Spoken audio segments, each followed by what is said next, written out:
I thought my marriage was healing until one receipt revealed everything I missed. I was emptying my husband's jacket pockets when a folded receipt slipped onto the kitchen floor. It was 12:14 a.m. The dishwasher was running, the apartment smelled faintly like lemon soap, and I was trying to stay awake long enough to finish a few chores before bed. The receipt wasn't supposed to matter. At first it didn't.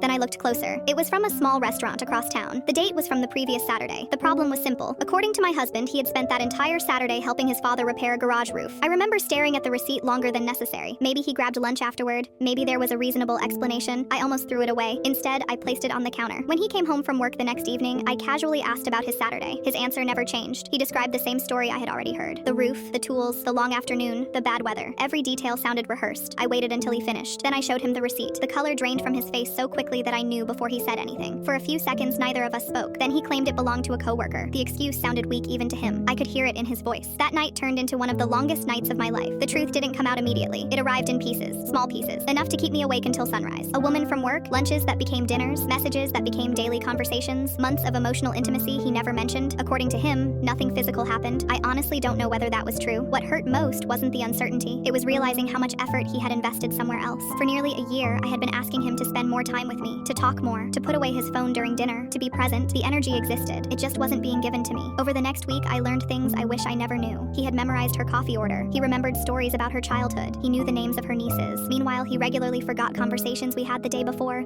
Every discovery felt strangely ordinary. No dramatic secrets, no shocking confessions, just evidence that someone else had become emotionally important to him.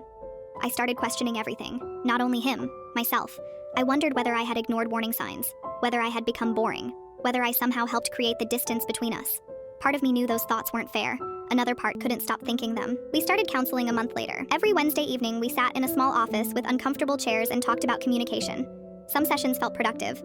Others felt pointless. I cried more than I expected. Sometimes he did too. What surprised me most was how tired we both looked. Not angry, just exhausted. The version of our marriage I believed in no longer existed. We spent months trying to rebuild something. Trust, routine, conversation. Some days it seemed possible. Other days it felt completely hopeless. One afternoon, while organizing old photos, I found pictures from a weekend trip we took years ago. I remembered how easy everything felt back then. Not perfect, just simple. I sat there looking at those photos and realized I wasn't grieving one betrayal. I was grieving the loss of certainty, the loss of believing I fully understood my own life. Eventually we separated. Not because of one receipt, not because of one woman, because after everything came into the open, neither of us could pretend the relationship was what it used to be. It's been 11 months now. I live in a small townhouse 20 minutes away. Most nights are quiet, sometimes too quiet. I still think about that receipt occasionally, not because it exposed a secret, because it exposed how many questions had already been growing beneath the surface long before I found it.